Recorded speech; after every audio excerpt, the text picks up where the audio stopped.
Thanks for joining me. Greg Taylor. I'm a program manager in Exchange and Office 365, and we are going to talk this morning about modern authentication for Exchange on-premises, or on-prem. I'm probably shortening it to that because every time we use on-premise, Ross kills a bunny somewhere in the world. He doesn't like that very much. So we've only got 45 minutes to talk about this today. I'd like to try and get through this, and I'm sure there will be some questions. So without further ado, let's get going. End of this session. I want you to be able to understand why modern auth is a good thing, why you should be thinking about enabling in your organization, caveat when it becomes available. Understand our plans for it, and we have two distinct tracks for how you would enable modern auth for on-prem Exchange, and we're going to talk you through what both of those are. I'm going to explain how it works. Now, you may have already seen this a couple of times this week. The auth flow is very similar to other technologies we have, but if you haven't, we're going to go through it, and we'll talk about Exchange and if there are any differences specifically there. And I want you to understand good scenarios for its use, and there are some which are not great scenarios for its use as well. And I want to make sure that you understand the difference between the two, and we don't end up talking to each other some point down the road because you turned it on and maybe you shouldn't have.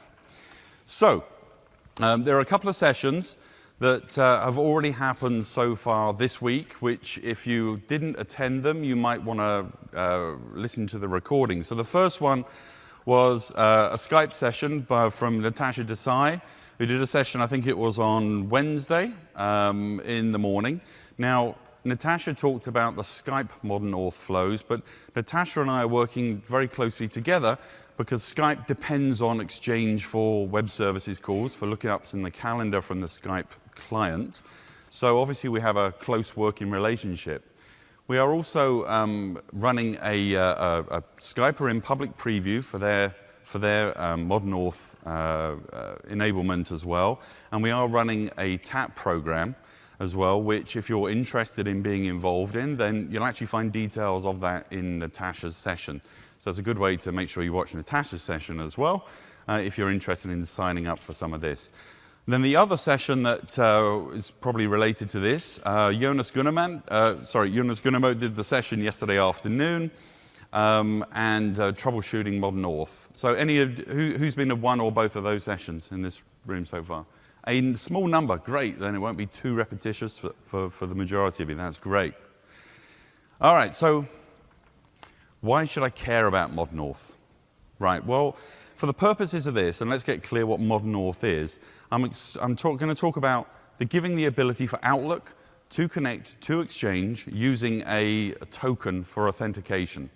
Something that has been asked by many of our customers for a great number of years, and this is our way of delivering that as a solution. So Outlook using token-based auth against Exchange. That means we're not going to be using BASIC or Kerberos or NTLM or any of the other authentication methods that you are typically accustomed to using and have always done so with Outlook Anywhere and even with MAPI HTTP. Why is it modern? Well, you have to ask the marketing team about why they decided to call it modern auth. I'm pretty sure the next time we rev the auth stack, they're going to call it really super modern auth or something along those lines.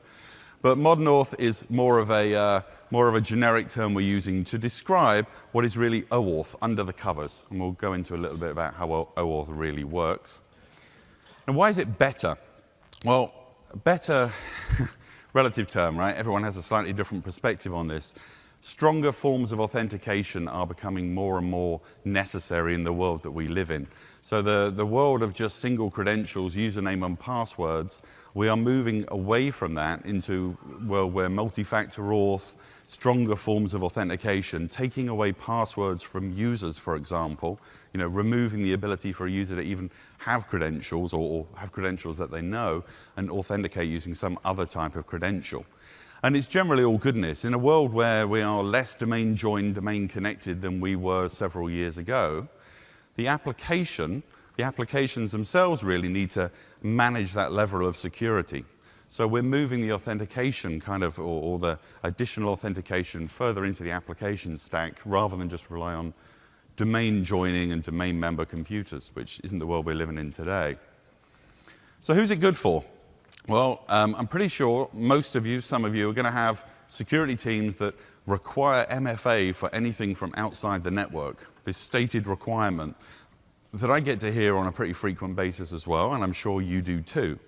And modern authentication is going to be, I would hope, that you're one of the directions, and probably the recommended direction we want you to take to enable MFA from outside, potentially MFA from inside as well, but that's entirely your choice as to how you do that.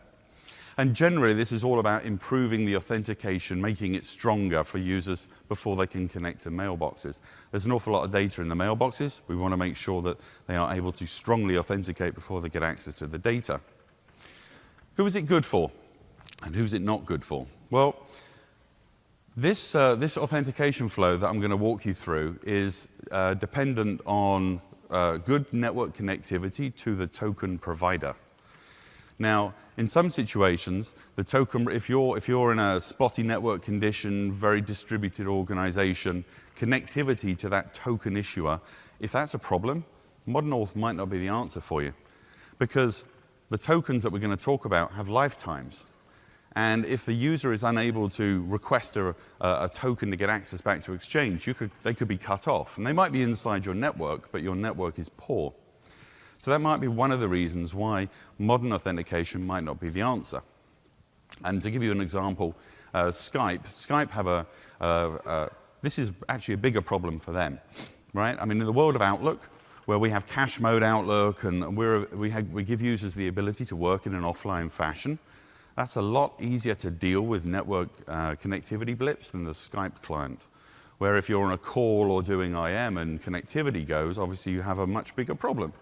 So Skype actually have a different solution. Natasha talks about that in her presentation.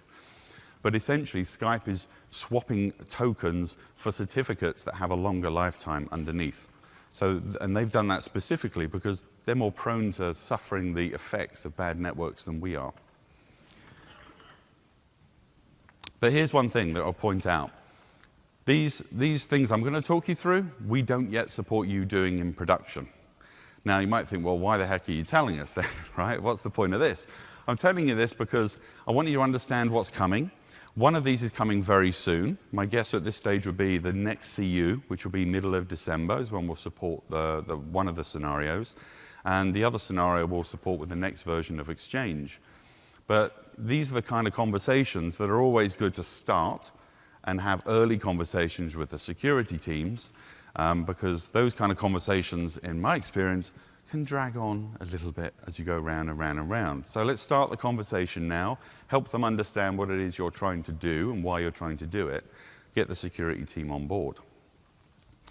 So there's a few pieces of terminology that are might be new to you, might not. I'll pick out a couple of them. So ADAL is a term you'll hear, the Azure AD Authentication Library. And ADAL is this library that the Office stack, in our case, builds upon, and it gives the Office suite, and I know we're more focused in Outlook, obviously, in this session, but the Office suite all up shares this authentication stack, and so the entire Office suite is able to use modern auth with the same token flow and everything else. They can all reuse the tokens that they get.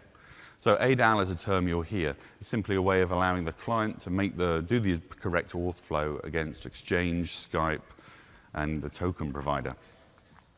And OAuth is the token. It's really a standards-based protocol for authentication authorization. A token contains claims, scope, all of that kind of stuff. And I'll show you some examples of tokens, but these are OAuth tokens. ADFS, hopefully you probably know what ADFS is. And so our on-premises, what do I say, a single sign-on token issuing service. So that's the on-prem token issuing service. One term you might not know is Evo STS, which is Azure Auth service, or if you like, the token issuing service for Azure AD, the cloud. So that's what we would call, that's ADFS in the cloud. Think of it in those terms, Evo STS. Another term you'll probably know, I would imagine most of you, conditional access. And so conditional access, the set of tools and capabilities we give you in the cloud that allow you to control connections, who gets tokens, who doesn't, based on a whole bunch of conditions and predicates and so on. And then just in case anyone wasn't clear, Outlook obviously is the Exchange client, but Exchange is also the Outlook server. Does that make sense? Anyone ever heard Exchange referred to as the Outlook server from the users? I know, I've heard that one. I love that one. It's like the whole domino notes thing, right? All right, so how does it work in short? So here's the way this basically works. Outlook, when modern auth is enabled and all this stuff is set up, and it's actually not that hard to set up, which is a refreshing change for some of the things that we ask you to do sometimes. Outlook advertises, almost in a way, to the Exchange server that it can do modern auth.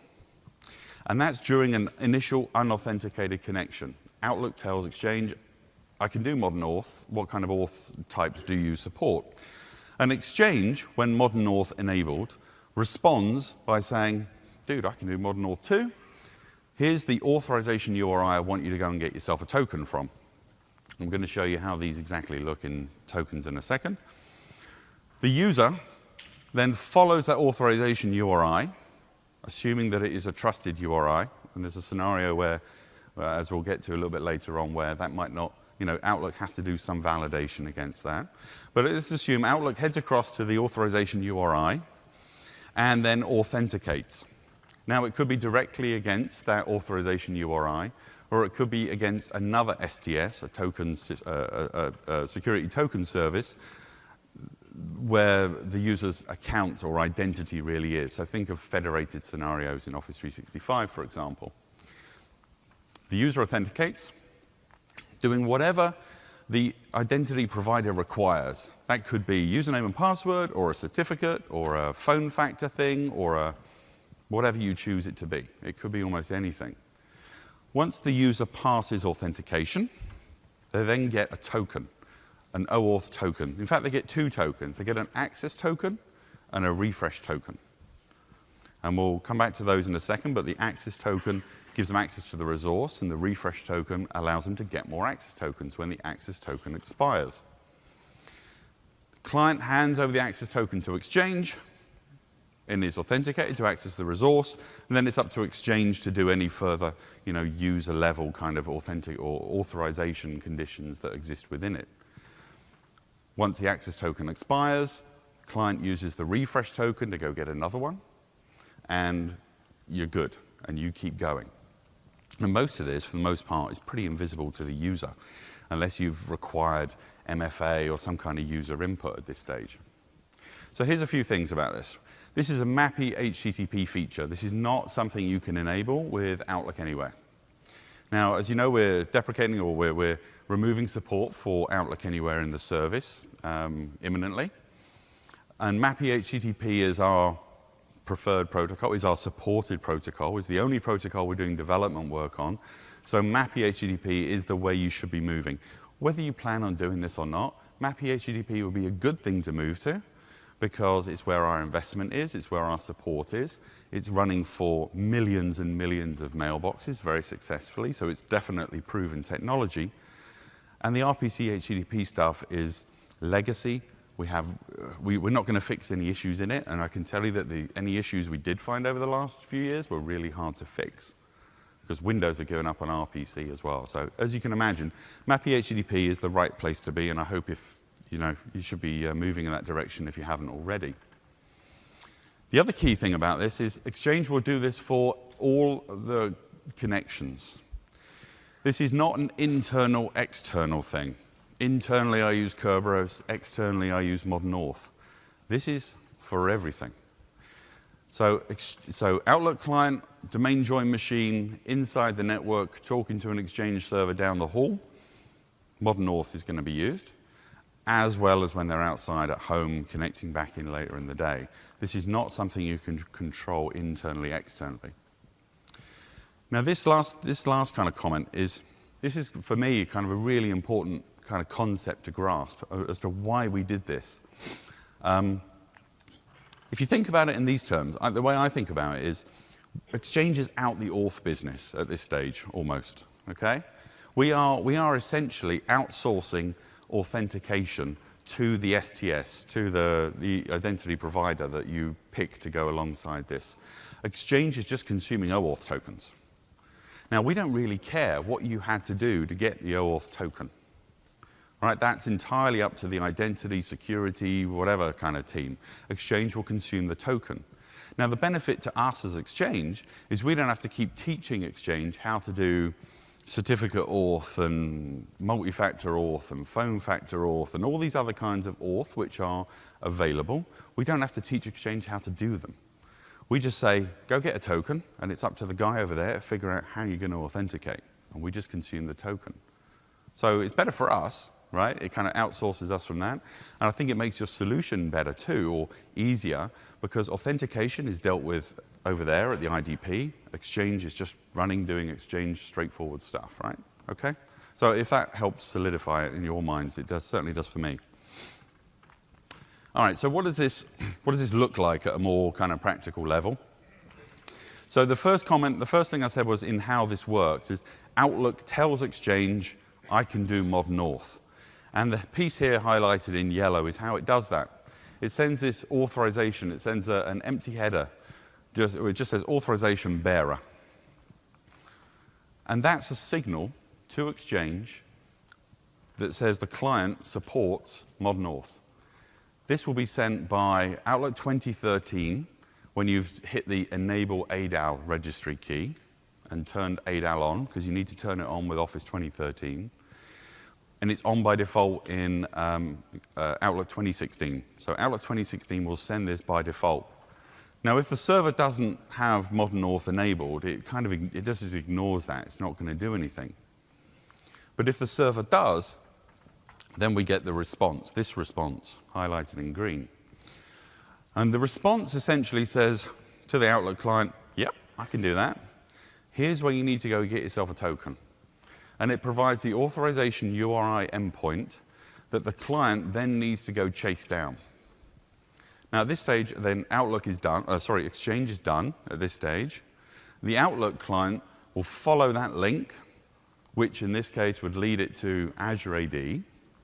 And the user would enter a username, or maybe they won't. Maybe there's integrated Windows auth, or maybe there's some kind of other auth taking place. The user might not even get a prompt. This might be completely seamless to the user.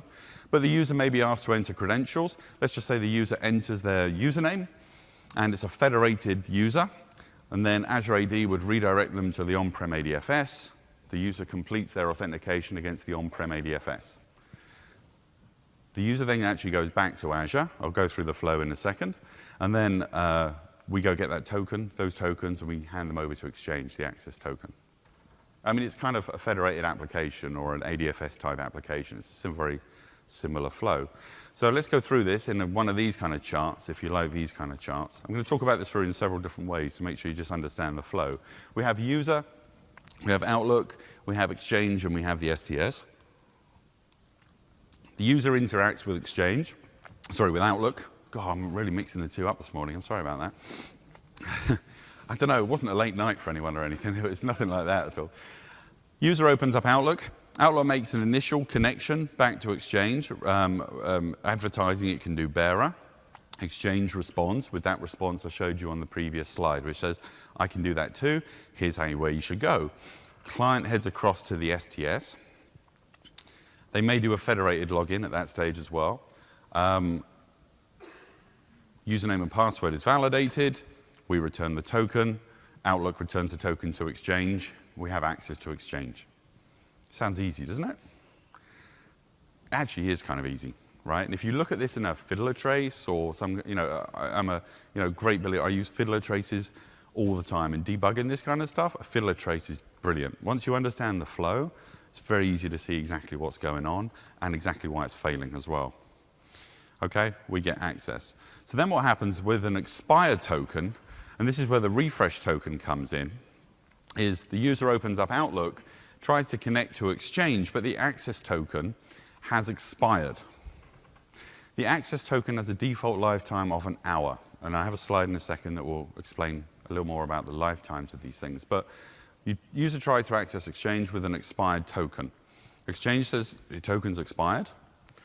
So then the user uses the client uses their refresh token that they also got when they initially authenticated and were given their tokens. They go back to the STS with their refresh token, which has a longer lifetime. The STS returns them another access token, good for another hour, and the user accesses Exchange again. And that's behind the scenes. The ADAL library and all the code that exists underneath in this authentication stack that the Office client has makes that process invisible, assuming the conditions of the issuance of the tokens haven't changed, right? Because, if I go back, if there was some conditional access policy in place when I initially authenticated and I got my access and refresh tokens, if within the next hour the conditional access policy has changed from where I'm getting my tokens, when I go back with my refresh token, I say, can I have another access token?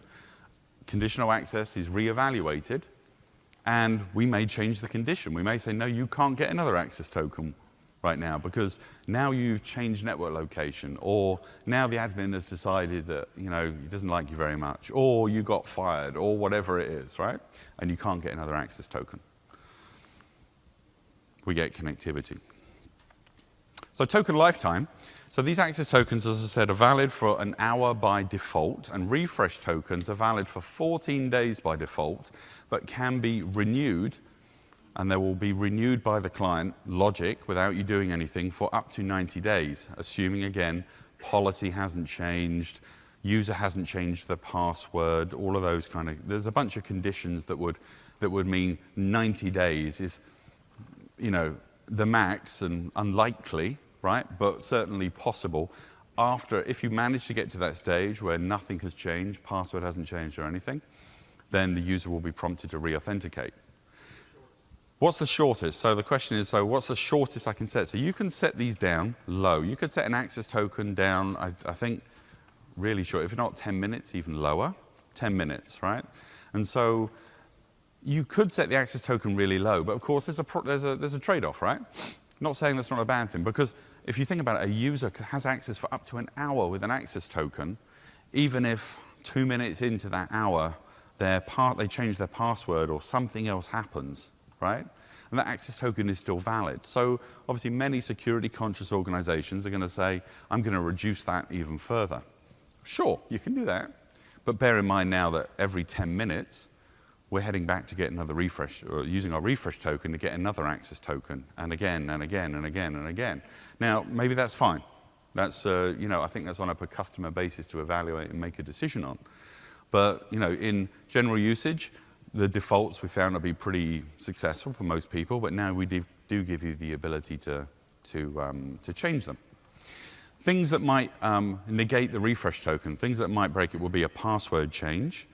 But that again might not have immediate effect. Something to bear in mind. Okay, so a password change in an on-prem AD is replicated preferentially up to Azure AD in the case of an Azure auth flow, and we know about that. And so when the refresh token is used to get another access token, if the user's recently changed their password, we would prompt for re-authentication at that stage. Okay? So I've got a couple of links there that you can use to track down changing token lifetime, and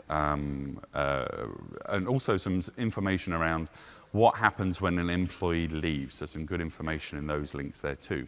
All right, because that's another, removal of employee concern, access tokens, still have lifetime, what do you do with the data? There's a bunch of info in that which I thought might be helpful for you. Now there are two flavors of doing this whole modern auth on-prem thing. The first one, pure on-prem, right? And by that I mean there is no dependency on the cloud here at all. It's Exchange on-prem, ADFS on-prem. We are not going to officially support that, though, until the next version of Exchange, which is coming next year. What we are going to support is this, what we're calling hybrid modern auth, which is Exchange leveraging Azure AD in the cloud as the provider of the tokens. And I was hoping we would be able to announce at Ignite this was available and you could do it. We hit a bug that I think is important enough that we need to fix that, and we'll put that in the next CU. So we'll support from the next CU come December. Essentially, the technology's there and works, but it's important that we make sure that this was a fairly important scenario we found, which we wanted to get fixed before anyone tried this. But here's a couple of key things. You can't have 2010 in the org to make this stuff work. Okay? And the reason for that simply is that as you saw in an earlier slide, the initial can you do OAuth, can you do modern auth, is done anonymously in that initial client to Exchange connection. So if you had Outlook 2016 but your mailbox was on 2010, Outlook 2016, you open it up, is going to sell Exchange, and probably, let's say you've got a front-end server, which is Exchange 2016 as well. Exchange 2016, and you enable modern auth on it. So, and then you're allowing for proxy back to 2010, okay? You kind of follow the scenario? Probably should have done a picture, right? Okay. Outlook 2016 talks to Exchange 2016, says I can do OAuth. Exchange 2016 says, hell, so can I. Go get a token. You go get a token. You come back, Exchange 2016 says, all right, I see you are, now I know who you are, I'm going to proxy the connection to your mailbox. Well, Exchange 2010 doesn't support OAuth, and we actively block connections that were initiated with OAuth from 13 and 16 to 2010. Mailbox access breaks. Not a good place to be. So you need to, you can't really be doing any of this until you've got rid of Exchange 2010. That would be the singular guidance at that stage, okay? So let's run through these. So in the pure on-prem, this is the next version. There's a higher bar of requirements. You're going to need, now I'm going to tell you need Exchange 2013 or 16, right? This flow will work equally in both for all of these scenarios. Latest versions of both. But you need ADFS 2016 and you need Outlook 2016. This does not work with Outlook 2013 at all, this flow. And ADFS is doing both the authentication and the issuing of tokens. No 2010. ADFS requires custom configuration. There are a number of custom claim rules that need to go in to make this configuration work. I'm not going to suggest you try it for fun, right? If you know, they're pretty custom, these things. Device registration, there's a piece of work we have to go through to figure this out, but device registration is required, so you can do trusted device versus untrusted devices. And also we have this, we have a piece of work around arbitrary authorization URIs being given back to Outlook and how Outlook deals with that. That's why there's a bit of work to do, and we are not ready to ship this till the vNext of Exchange. But essentially, the flow goes something along these lines. My Outlook client, I've got no cache tokens or anything like that. I make a connection to Exchange. Exchange says, go get a token from ADFS. So my client makes a connection over to ADFS. I do authentication, and I get returned the tokens, and I hand them back to Exchange. That's pretty straightforward, right? Pretty straightforward flow. But there's a few pieces you need to put in place, you know, to make that work. And newest versions of everything and vNext of Exchange, which is probably a bit hard to get hold of right now, I would say, for some of you. But we're going to support this flow, disconnected. Now, the other one is the one that we are ready to support very soon. And this is what the Skype team were talking about as well. We're doing this together. And we're calling this hybrid modern auth. And for this, you need to be in hybrid. You need Exchange to be hybrid with Office 365. You need to have run the hybrid configuration wizard. Because the hybrid configuration wizard, as you know, sets up OAuth between on-prem and cloud. And OAuth is what this is all about, right? So we need to have hybrid configured. We need to have OAuth. You don't have to have federated identities. You could have pass-through auth, you could do a password hash sync, you could do all of that. So it's not necessarily important that it's federated at all. Here's the thing, that the OAuth tokens are coming from Azure. Authentication, in the case of federated identities, being done at ADFS. And the nice thing is that the entry bar for this is, if it works today with Office 365, it will work today with Exchange in hybrid modern auth on-prem. Because it's the same auth flow. It's the same auth flow whether your mailbox is on-prem or is in the cloud, which is kind of cool, actually, because you can set up conditional access rules in Azure, and they're going to work just the same whether the mailbox is on-prem or in the cloud, because the auth flow is going to be identical for both. There's a little bit of work to do to add service principal names, SPNs for your on-premises servers into Azure AD. In other words, the URLs that are typically used by the client need to be put up into Azure AD so that when the client says, I need a token for HTTPS internal exchange server.com, then Azure AD knows to issue a token for it. Okay? Steps will be made very clear. So the flow with this, with a federated domain, is not dissimilar, but there are obviously some differences here. So again, Outlook tries to connect to Exchange on premises. just as it would on the cloud, right? There's no difference. This could be either end. And this time, Exchange is going to respond with, go talk to Azure AD. The URI it sends back is going to point the client to Azure AD. Now, all of our clients are hard-coded to trust Azure AD anyway. So there's no issue around trust, where am I going to go get a token from? We built that into our clients. So our client knows Azure AD is a trusted place to go get a token. So the client makes a connection to Azure AD. The client will type in their username. And in the case of a federated logon, then Azure AD is going to redirect them back to on-premises ADFS. The user scans their eyeball, gives them a drop of blood, whatever it is that the user needs to do to authenticate at on-premises ADFS. ADFS authenticates the user and then says, yep, now you need to get a token. So you need to go back up to Azure AD. He's going to give you a token. Azure AD hands over the access and refresh tokens back to the Outlook client. The Outlook client uses them to connect to Exchange. Seems like a whole lot of back and forth, right? But remember that this is all pretty much seamless kind of redirection that's going on under the covers here. And in a great number of scenarios, particularly where the client's domain joined, domain connected, ADFS on-prem they can use integrated auth against ADFS on-prem. They may not even see a single auth prompt at this stage, right? They may just have to put their username in when the Office 365 auth window comes up. So it can be a really seamless experience. I have this enabled on my mailbox. My mailbox is still on-prem at Microsoft. There aren't many of us, but we're a brave bunch, right? Okay. And we have this running right now. And I authenticated when we turned it on, and I haven't authenticated again since. I haven't seen a pop-up dialog since. And I'm traveling around doing all kinds of stuff, right? So it's pretty seamless, and we're using strong auth. I did multi-factor auth. We have Windows Hello on the machine and all of that good stuff. You can really tie it together to produce a pretty tight solution. So some of these, a little bit more about OAuth tokens. We've got 12 minutes to go. I want to try and get to the end and maybe grab a question or so. So our OAuth is this kind of open standard, or it's a well-documented public standard. So our implementation we call S2S, server-to-server OAuth 2, documented it in detail there. So when you want to point the security guys, you can send them to that document, which I can tell you is a laugh a minute. That document is highly entertaining in a security-loving kind of way, right? So you send them off there and tell them when they're done, come back to you. Now, OAuth tokens are not encrypted. Right now, delegated auth tokens, which we've used for cross-prem FreeBSD, are encrypted tokens. OAuth tokens are not encrypted tokens.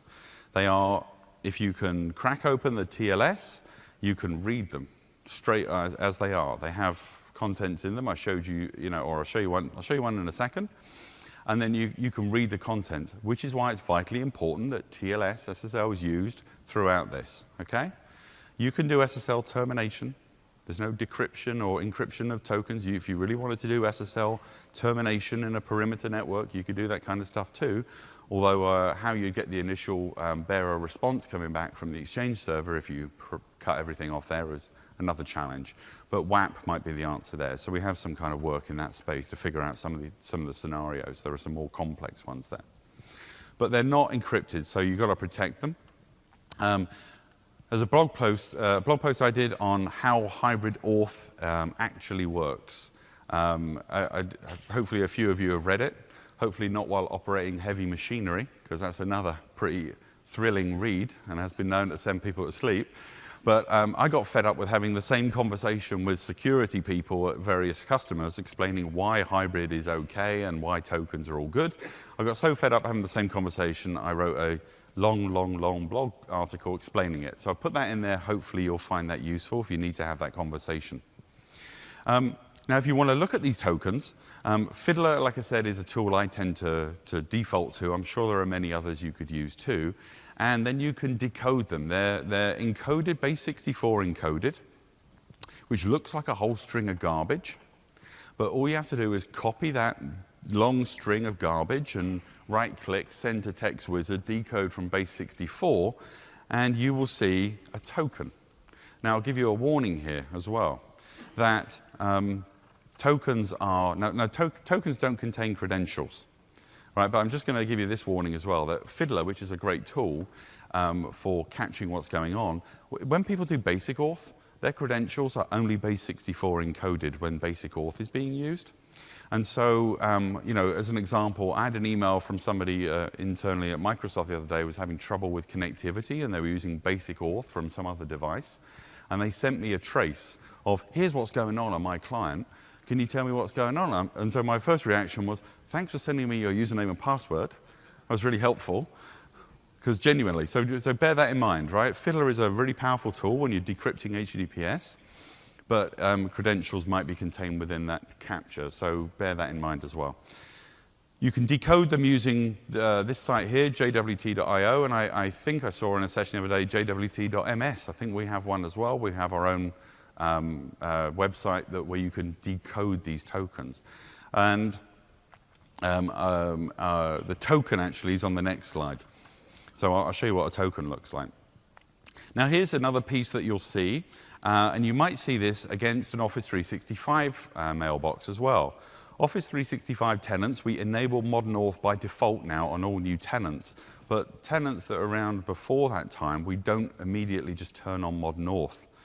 Now, if you have a modern auth capable client and you were to look at the traffic flow against a non-modern auth enabled tenant or an on-premises server, you would see this.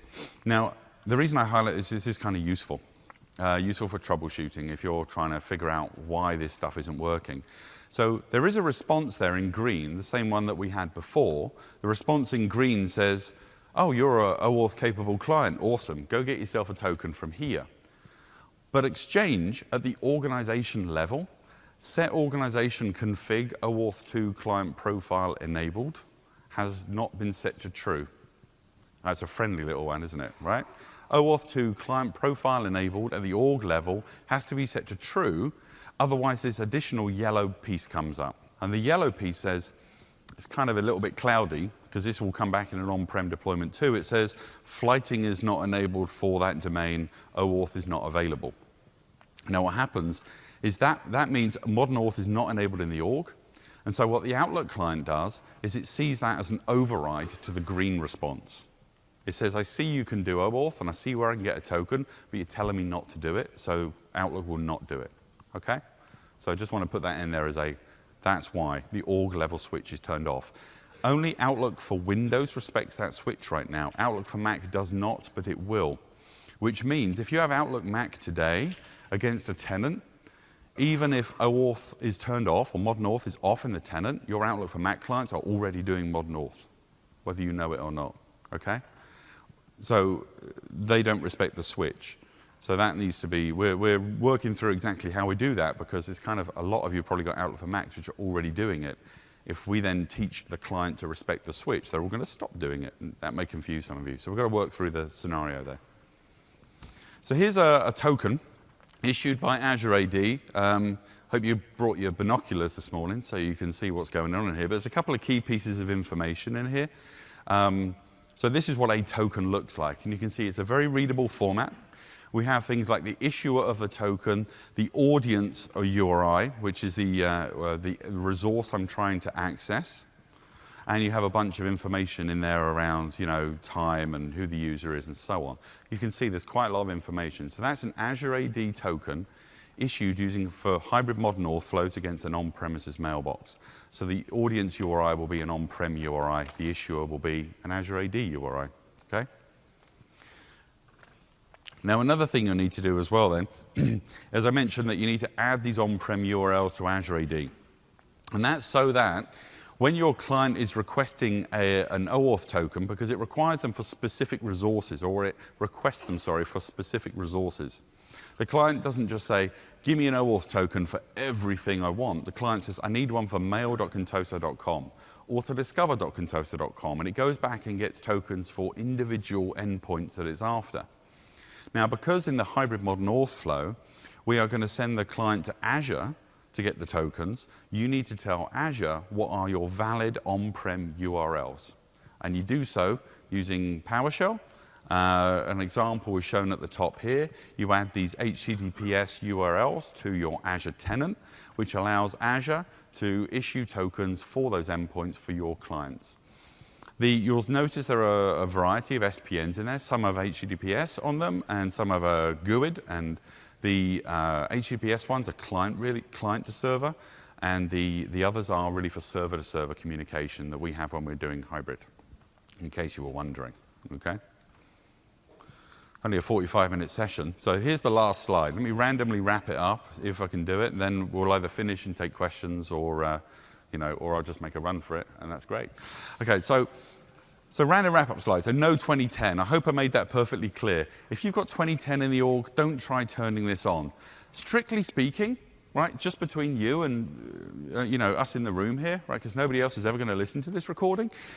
If you wanted to turn off Modern Auth on the clients where mailboxes were still on 2010 so that the client didn't send an OAuth empty bearer challenge, then they wouldn't get back the response that says I can do bearer, and you'd avoid the whole problem of proxy. But now you're having to manage registry keys on clients in addition to mailbox moves and Mac, and because Mac has a way of doing it, but it's even uglier than a registry key. And I mean, just don't. Because think about it, even in most orgs where you have 2010 living there still, you probably still have public folders, right? So even if your 2013 and 16 users are using Modern Auth, when they try and access a public folder, that's not going to work. So get rid of 2010. You should be doing that anyway, I hope. Get to 2013 and 16. It will work on both. That's cool about this. I'm not telling you this is 2016 only. This is 2013 and 2016. They will both work the same. Make sure you're on the latest CUs for Exchange, most definitely, particularly because we fixed a bug in Exchange 2 weeks ago, which won't ship until the CU coming out in December. And keep Outlook up to date as well, which hopefully you should be doing, because you can only get the best functionality if your Outlook client is up to date. All right, so make sure Outlook's up to date. OA doesn't support this flow, for anyone who's wondering, but then OA can do ADFS anyway. You can do ADFS auth with OA today. There's a TechNet article on exactly how to configure it. It's not using OAuth tokens, but it's using ADFS, so you can still do the same kind of multi-factor auth that you might want to do for Outlook. As I say, conditional access works for Modern Auth just the same as if the mailbox is in the cloud. So it simplifies things because you could create conditional access rules, or whatever your policy is. You set this once, and it will apply to a mailbox regardless of the location, on-prem or in the cloud, which I hope you think I think that's a pretty cool benefit as well.